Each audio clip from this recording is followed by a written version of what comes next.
L'invité de la matinale, Pierre-Hugues Dubois, Louis Dauphren. 1 million de personnes accueillies, parmi lesquelles beaucoup de jeunes. Plus d'un tiers ont moins de 15 ans. Le Secours catholique vient de publier son traditionnel bilan statistique. Une pauvreté qui touche principalement donc les jeunes, mais aussi les femmes et les étrangers. Non-recours aux prestations sociales, difficulté d'y accéder avec le tout numérique. Nous allons évoquer la précarité et la solidarité ce matin avec notre invité Louis Dauphren. Oui, avec des chiffres évidemment qui parlent d'eux-mêmes, même s'il est intéressant justement de regarder les choses peut-être avec la profondeur du temps, puisqu'il s'agit du 30e rapport. Donc ça permet aussi de voir quelles sont les évolutions. Il y a 60 000 bénévoles au Secours catholique qui a fait, semble-t-il, 58 000 fiches sur des personnes qui peuvent représenter donc une forme de laboratoire de la pauvreté en France, avec beaucoup d'éléments qui permettent de comprendre les choses, à savoir, la question qui se pose, c'est que font les pouvoirs publics finalement de ces statistiques, sachant que le Secours catholique demande la mise en place d'une politique publique de lutte contre les non-recours. En particulier, savez-vous qu'il y a 36% de non-recours au CSA, c'est 10 points de plus qu'il y a une dizaine d'années. Au RSA, pardon, qu'est-ce que j'ai dit ? Au CSA, au mais CSA, c'est un sujet, oui, non, ça. c'est pas la même chose. Non, là, c'est différent.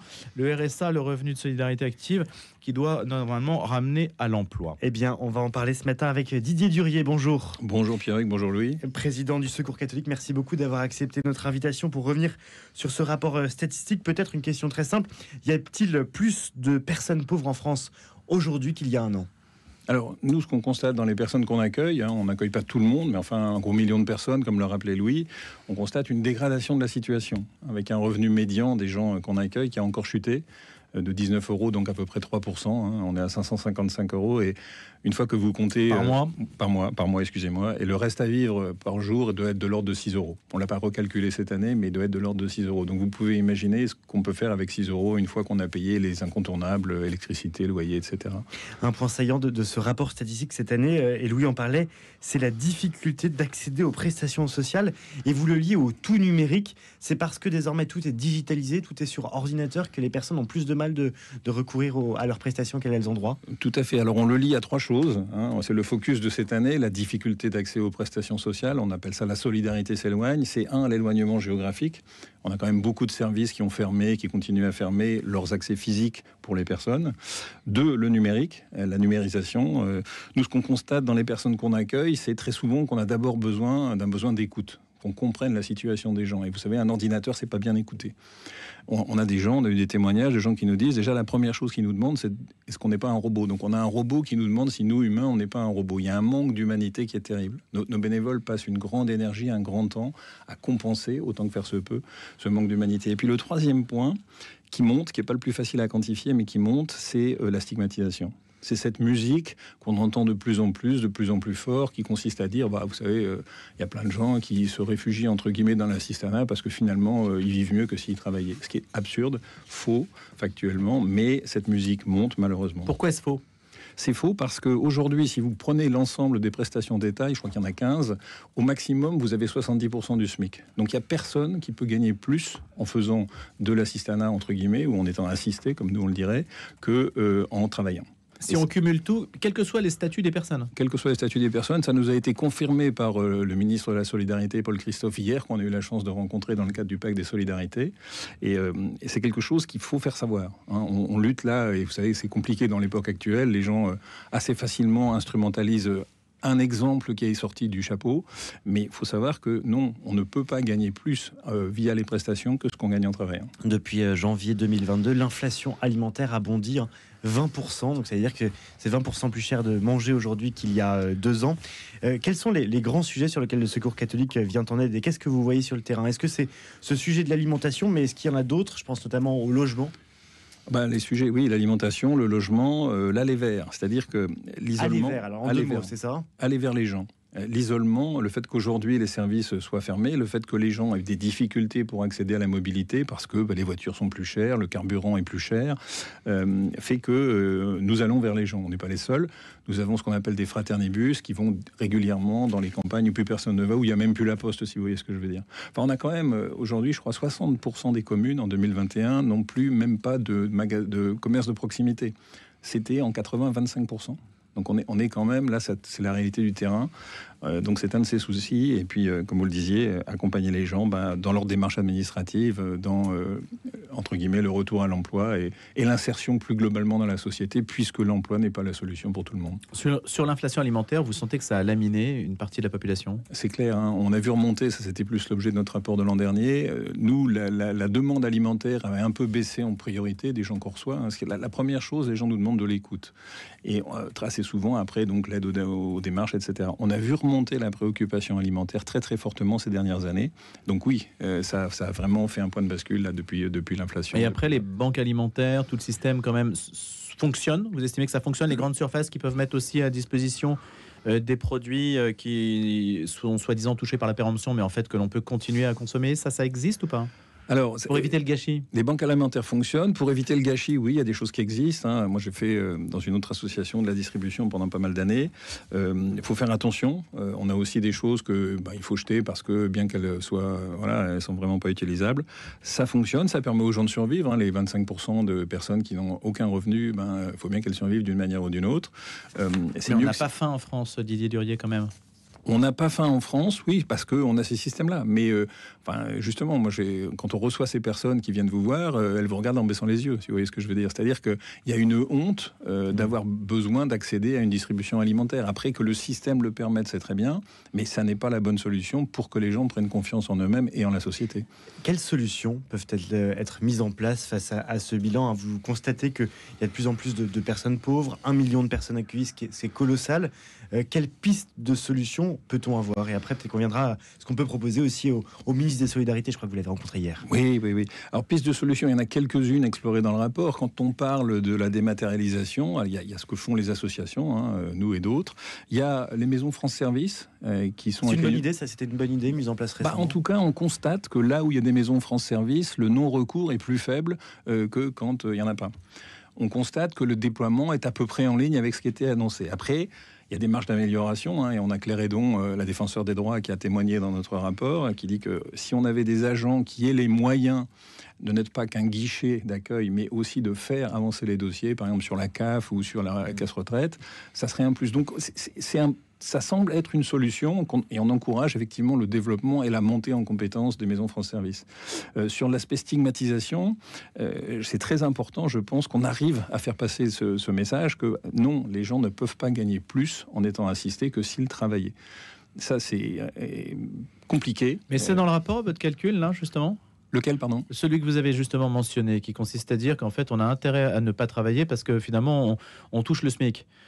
Voilà, on n'est pas loin. Enfin, nous, on dit le contraire. Oui, justement. Voilà, mais oui. Est-ce que la démonstration contraire figure dans votre rapport ? Non. Mais où figure-t-elle cette démonstration ? Alors, demandez à Paul Christophe. C'est lui qui nous l'a faite justement hier lors de la présentation, du point d'étape du pacte des solidarités. Vous savez, le pacte des solidarités, quelque chose qui a été lancé il y a 1 an, par ses prédécesseurs.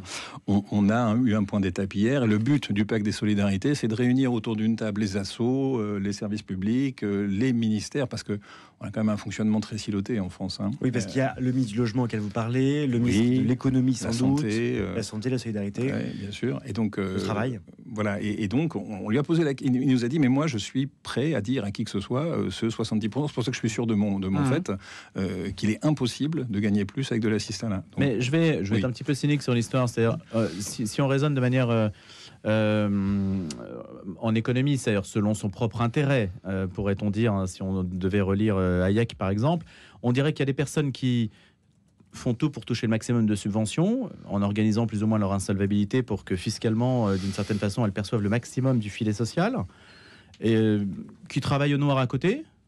Ça permet un certain train de vie, et puis donc qui touchent du liquide qui ne sera pas imposé, et puis qui font un petit peu de trafic. Et le trafic, vous savez très bien que le trafic de drogue, c'est en France, en emploi direct, ce sont des centaines de milliers de personnes, et qu'il y a des villes entières qui vivent du trafic de drogue en particulier. On ne peut pas imaginer ces situations disjointes les unes des autres. Et cumulées, vous arrivez à des gens qui ont quand même un niveau de revenu important. Et il m'arrive d'en voir dans les grandes surfaces où des gens payent énormément en liquide et avec de manière impressionnante. Hein. Là, vous n'êtes plus dans les prestations légales, si je puis me permettre. Non, mais ce que je veux dire, c'est vous êtes, puisque vous parliez de silo, vous êtes dans le silo statistique du comptage de la pauvreté. mais les gens s'organisent aussi peut-être différemment, et enfin les gens, une partie d'entre eux, j'entends, hein, bien sûr. Oui, mais ça, si je peux me permettre, c'est vraiment le grand problème de notre société actuelle. C'est-à-dire qu'on va prendre le cas, on connaît tous le mec qui touche son RSA et qui habite à 3 km de la Belgique et il travaille en Belgique et il déclare pas qu'il est en Belgique. Oui, ça existe. Mais c'est quelques pourcents de la population. Et chez nous, c'est même moins de 20% des gens qu'on accueille. Ça existe, et c'est ça qui est mis en musique, la fameuse petite musique dont je vous parlais, par plein de médias en particulier, qui s'amusent à dire, voyez, il n'y a qu'à supprimer l'assistanat, on gagnerait plein d'argent, c'est un pognon de dingue, comme on l'a entendu il y a quelques années. Et donc, il suffirait de supprimer. Mais ces gens-là instrumentalise un exemple pour dire regardez, l'ensemble des gens trichent. Moi je suis allé j'ai rencontré Denise. Denise était une assistante une assistante dans les hôpitaux là, une aide-soignante pardon, qui a travaillé pendant 20 ans. Et puis à la fin du Covid, elle a fait un AVC.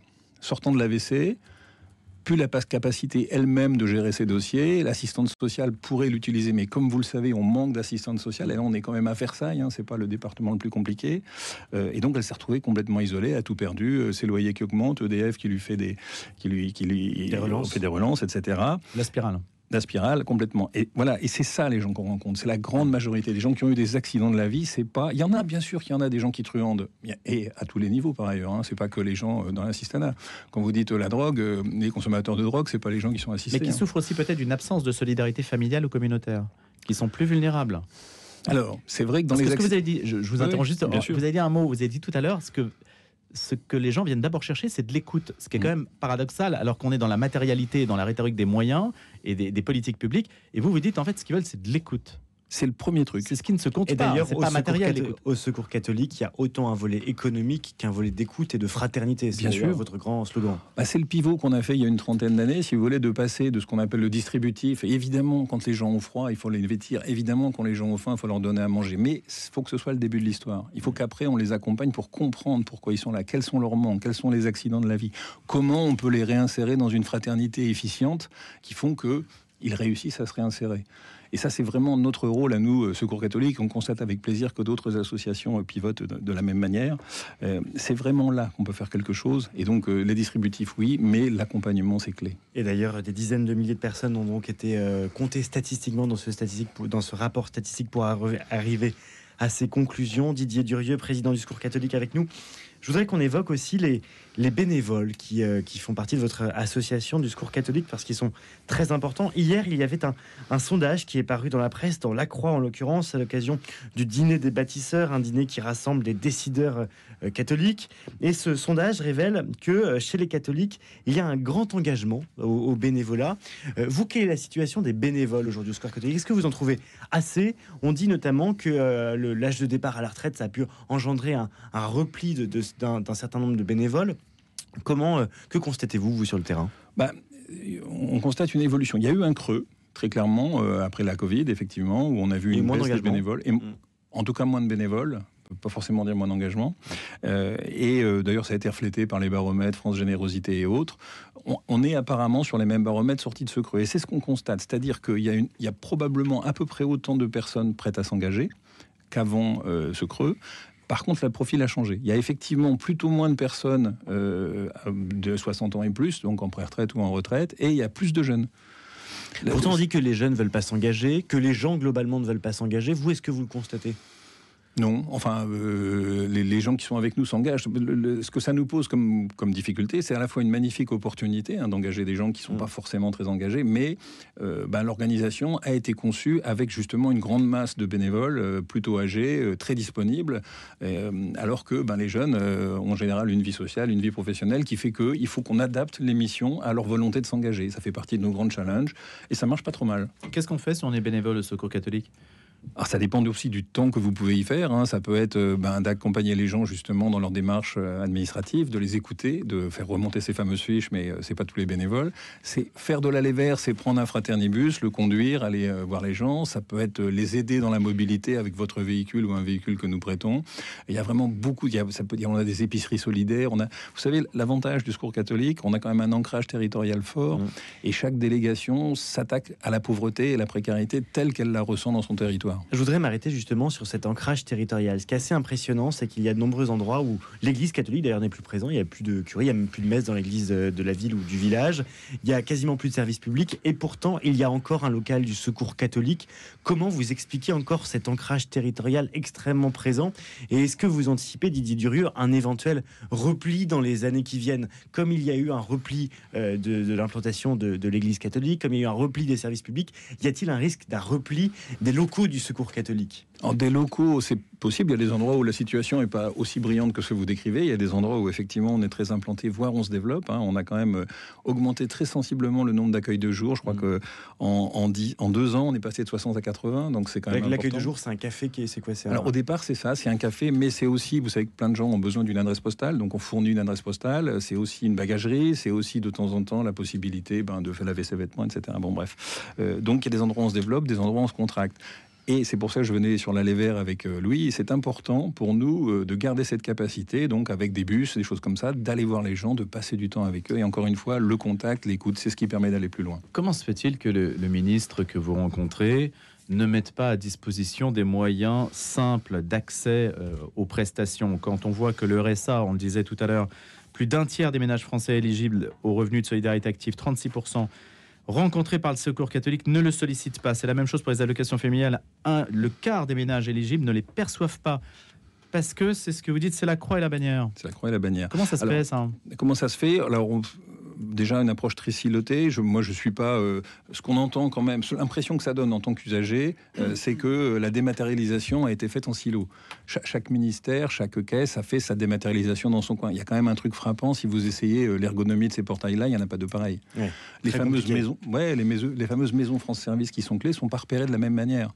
Donc il s'est passé quelque chose. Il y a un enjeu d'homogénéisation. Oui, et puis ça s'est fait très vite. J'ai entendu à vitesse supersonique, et je crois que c'est assez vrai. Et puis on est parti, non pas des gens, mais de l'administration. Ça, c'est on l'a fait pour l'administration et pas pour les gens. C'est exactement notre impression, et ça fait partie de nos plaidoyers. Il faut toujours partir des gens, et on sait très bien d'expérience que si vous ne partez pas des gens, excusez-moi, en particulier des plus précaires, on ne le fera jamais. Merci beaucoup Didier Durieux, président du Secours catholique, qui sort donc son rapport sur l'état de la pauvreté en France.